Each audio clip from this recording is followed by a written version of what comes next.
A starchy root, cultivated across the tropics for thousands of years, produces more calories per acre than potatoes, tolerates drought that would kill maize, grows in soil too poor for wheat, and can remain unharvested in the ground for months, waiting like a living pantry until the family that planted it needs to eat. It feeds over 800 million people daily. It is the primary source of carbohydrates for much of sub-Saharan Africa, for rural communities across Southeast Asia, for populations in Latin America who have grown it since before recorded history. In the temperate world, most people have never tasted it. The root did not fail to spread. It was rejected by agricultural systems that could not process it, could not store it, could not fit it into supply chains designed for crops that behave differently. There is a root that can wait, not in a cellar, not in a warehouse, not processed into flour or dried for storage. It waits in the ground, alive, growing slowly, holding its starches in reserve until the moment someone decides to dig it up. A farmer can plant this root in spring and harvest it in autumn, or the following spring, or the autumn after that.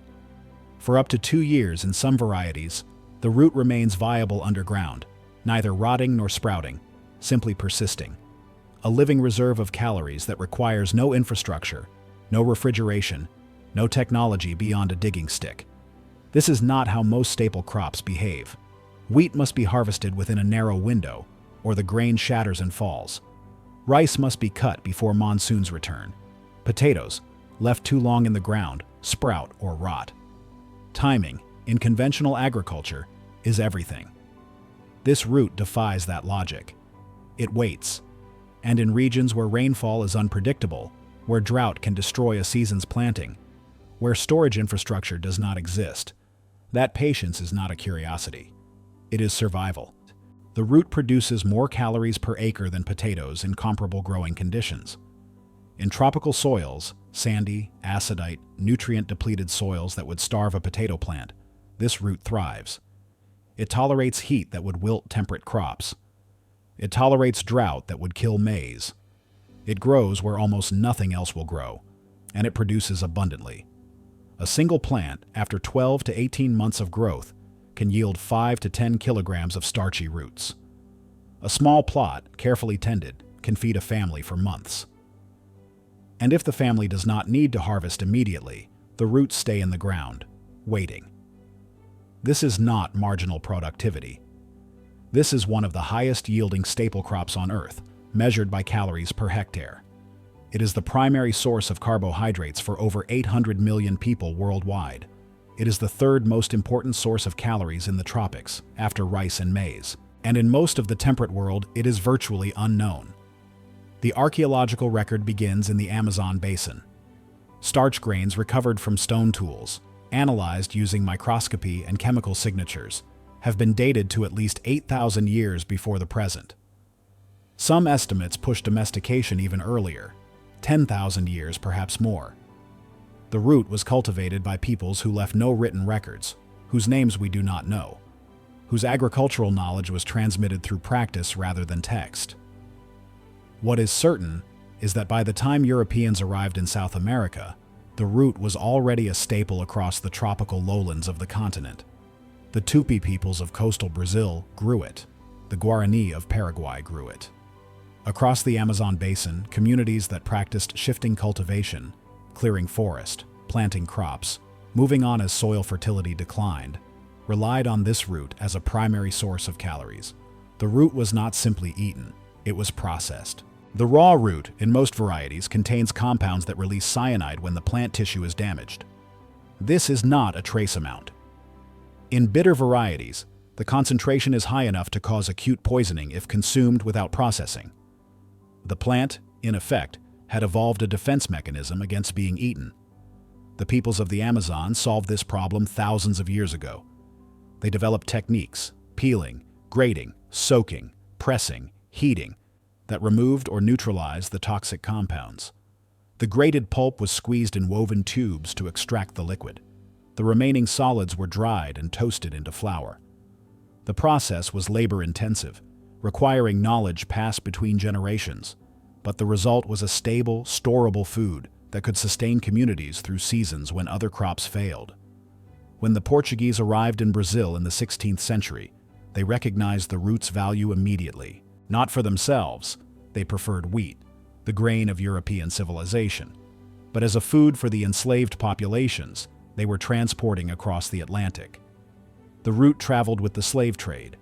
Portuguese ships carried it to Africa, where it was planted in the coastal regions of what are now Angola, Congo, and Nigeria. The conditions were suitable: tropical climate, adequate rainfall, soils that could support the plant even without fertilization, and the root's ability to remain in the ground, unharvested, made it resistant to the raids and disruptions that characterized the slave trading era. A field of grain could be burned. A root, buried underground, could survive. By the 18th century, the root had spread across tropical Africa.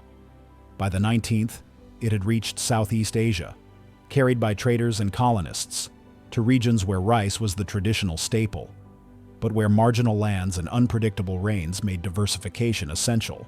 In each new region, local populations adapted the processing techniques. In West Africa, the root was fermented and processed into a granular product that could be stored for months. In East Africa, it was boiled and pounded. In Indonesia and the Philippines, it was incorporated into local cuisines alongside rice and other starches. The knowledge of how to process it traveled with the plant. Not written down, not codified, but transmitted community by community as people learned which varieties were safe to eat with minimal processing and which required extensive treatment. By the 20th century, this root had become one of the most important food crops in the developing world, not because it was promoted by agricultural agencies, not because it was subsidized or improved through formal breeding programs, but because it worked. It grew where other crops failed. It fed people when nothing else could. And yet, in the temperate countries that dominated global agriculture, it remained obscure, a curiosity, something eaten elsewhere. The root did not fail to enter global commodity markets. It was rejected by systems that could not accommodate its nature. The first problem was processing. The toxic compounds that the root contains, cyanogenic glycosides that release hydrogen cyanide when cells are ruptured, require treatment before consumption. In traditional settings, this processing is done at the household or village level, using techniques refined over millennia. But industrial food systems require standardization, and the processing of this root resisted standardization.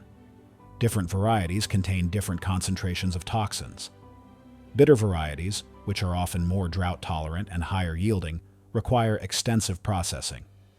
Sweet varieties, which can be eaten after simple cooking, produce less and are more vulnerable to pests. A processing facility handling this root needs to know which variety it is working with, needs to adjust techniques accordingly, needs quality control that can verify detoxification. For a food system built on uniformity, on the assumption that one batch of wheat is interchangeable with another, this variability was unacceptable. The second problem was storage. Once harvested, the root deteriorates rapidly. Within 2 to 3 days, physiological changes begin that render it unmarketable. The flesh discolors, texture changes. Even if still edible, the product no longer meets the visual standards of commercial markets. Potatoes can be stored for months in cool, dark conditions. Wheat can be stored for years. This root, once out of the ground, demands immediate processing or consumption.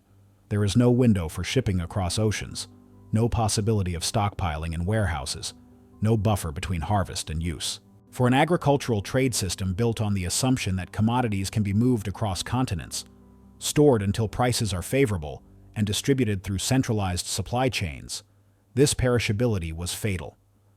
The third problem was perception. The root was associated with poverty. It was grown by subsistence farmers, not commercial operations. It was eaten by people without access to rice or wheat, not by populations with choices. Colonial administrators, who shaped agricultural policy across much of Africa and Asia, promoted crops that could be exported, cocoa, coffee, cotton, and dismissed the root as a peasant food, beneath the attention of serious development. This perception persisted into the post-colonial era.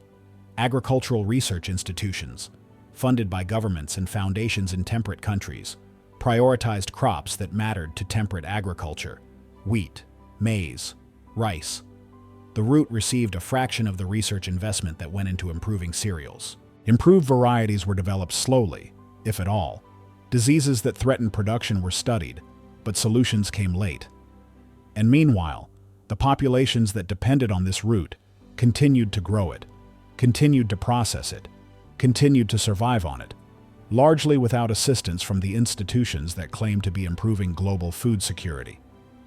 The root was not absent from global food systems because it was inferior. It was absent because the systems were designed for different crops. Modern nutritional analysis has confirmed what subsistence farmers understood through practice. The root is primarily a source of carbohydrates, starch that the body converts to glucose for energy. Protein content is low, typically 2% or less of dry weight. Fat content is negligible. Micronutrient content is modest, though some varieties contain meaningful amounts of vitamin C, and the leaves, often eaten as a vegetable in producing regions, are rich in protein and minerals. Compared to grains, the root is nutritionally simpler. It does not provide the complete nutrition that a diet requires. But as a source of calories, of energy to fuel physical labor, to sustain life through seasons of scarcity, it is extraordinarily efficient. The caloric yield per hectare exceeds that of potatoes in most comparative studies. In tropical conditions, where potatoes struggle with heat and disease, the difference is even more pronounced. The root produces energy from sunlight and poor soil at a rate that few crops can match, and it does so with minimal inputs. Modern agricultural systems are built on fertilizer. Nitrogen, phosphorus, potassium, the elements that drive crop yields, are applied in quantities that would have been unimaginable a century ago. Crops bred for high yield under industrial conditions often fail without these inputs. They are optimized for abundance, not resilience. This root takes a different path. It grows in soils that have been depleted by years of cultivation, in soils that have never been fertilized, in soils so nutrient poor that other crops cannot survive. Its root system, though shallow, is efficient at extracting what little is available. Its leaves, which can be harvested without killing the plant, are sometimes used as animal feed or green manure, recycling nutrients back into the system. It tolerates drought. Once established, the plant reduces its water needs by shedding leaves, entering a semi-dormant state that allows it to survive dry seasons that would kill maize or beans. When rains return, it resumes growth. This flexibility makes it invaluable in regions where rainfall is unpredictable, where irrigation is not available, where climate change is making traditional growing seasons unreliable. It tolerates heat. While temperate crops suffer yield losses as temperatures rise, this root maintains productivity in conditions that would devastate wheat or potato fields. Climate models that project declining yields for major cereals often show stable or increasing potential for this root in the same regions, and it provides food security in a way that annual crops cannot. The ability to leave roots in the ground, unharvested for months or even years, means that a family with a plot of this root has a buffer against disaster. If one harvest fails, the roots from the previous planting are still available. If prices for cash crops collapse, there is still food. If conflict or displacement disrupts planting schedules, the roots wait underground, patient and alive. For 800 million people, this is not theory. This is daily life.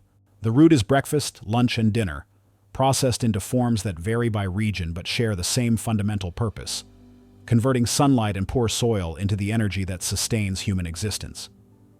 The starch extracted from this root has industrial applications as well. It is used in food processing, in paper manufacturing, in textile production, in the creation of biodegradable materials.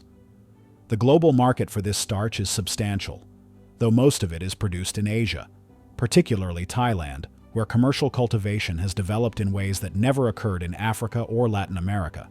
And increasingly, the root is being studied as a source of bioethanol, fuel derived from plant sugars, an alternative to petroleum in a warming world. The high starch content, the ability to grow on marginal land, the low input requirements all make it attractive for energy production. But these industrial applications, however valuable, are secondary to the root's primary function. It feeds people. It has fed people for thousands of years. It continues to feed people in regions where other food systems have failed. The root is called cassava. In different regions, it carries different names. Manioc in Brazil and parts of Africa. Yuca in Spanish-speaking Latin America. Tapioca, though this term properly refers to the starch extracted from the root, not the root itself. Mandioca, Aipim, Macatsera. The names multiply across languages and dialects, reflecting how deeply the plant has embedded itself in cultures around the world. It grows today across the tropics, from Brazil to Nigeria to Indonesia to Thailand. It is the third most important source of calories in the tropical world, behind only rice and maize. Over 800 million people depend on it as a staple food. For many of them, it is not one option among several. It is the foundation of their diet. The plant is a shrub, growing 1 to 3 meters tall, with distinctive palmate leaves that spread like fingers from a central stem. The roots, which are the edible portion, develop in clusters beneath the plant, radiating outward from the base of the stem. When mature, they can be as thick as a forearm and as long as a meter, though most harvested roots are smaller. The flesh is white or yellowish, starchy and dense. Raw, it is hard and fibrous. Cooked, it becomes soft, sometimes almost creamy, with a mild flavor that absorbs whatever seasonings accompany it. The taste is subtle, less assertive than potato, more neutral than sweet potato, which makes it versatile in cuisines that have developed around it. Processing varies by region. In West Africa, the roots are fermented and processed into gari, a granular product that can be stored for months and reconstituted with water. In Central Africa, they are soaked and pounded into fufu, a starchy dough eaten with sauces and stews. In Brazil, they are toasted into farofa, a crunchy meal sprinkled over rice and beans. In Southeast Asia, they are often simply boiled or fried, eaten as a starchy side dish or snack. Tapioca, the starch extracted from the root, appears in Western cuisines primarily as pudding or as pearls in bubble tea. This represents a tiny fraction of global cassava consumption, a curiosity rather than a staple. The populations that depend on cassava rarely eat it in this form. For those who want to grow it, the requirements are specific. The plant is tropical. It does not tolerate frost. It needs warmth, temperatures consistently above 20 degrees Celsius, and cannot be grown in temperate regions without greenhouses. Propagation is done through stem cuttings, not seeds. A section of mature stem, planted at an angle in the soil, produces roots within weeks and begins developing the storage roots that are harvested months later. The technique is simple, requiring no special equipment, which has contributed to the plant's spread across regions where agricultural inputs are scarce. Harvest occurs anywhere from 8 to 24 months after planting, depending on variety and growing conditions. The roots are dug by hand, a labor-intensive process that has resisted mechanization. The harvested roots must be processed or consumed within days, or they deteriorate. The toxicity that makes processing necessary is not uniform. Bitter varieties, which contain higher concentrations of cyanogenic glycosides, must be treated carefully. Sweet varieties can be eaten after simple boiling, though some processing is still recommended. Knowing which variety has been planted and how to handle it is knowledge that communities transmit across generations. For the 800 million people who eat cassava regularly, this knowledge is ordinary. It is part of daily life, no more remarkable than knowing how to cook rice or bake bread. The root is not exotic to them. It is not a curiosity. It is simply food. And it is still here, still growing in the sandy soils of the Sahel, where rainfall has become more erratic with each passing decade, still feeding families in the Democratic Republic of Congo, where conflict has disrupted agricultural systems for generations, still waiting in the ground across Southeast Asia, across Latin America, across the tropical world, patient, persistent, ready to be dug up when needed.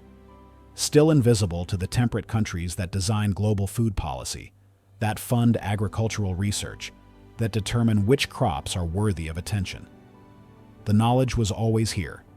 It was developed by peoples whose names we do not know, transmitted across continents and centuries, adapted to new regions by communities that understood what the root could give and what it required. We just never looked in the tropics.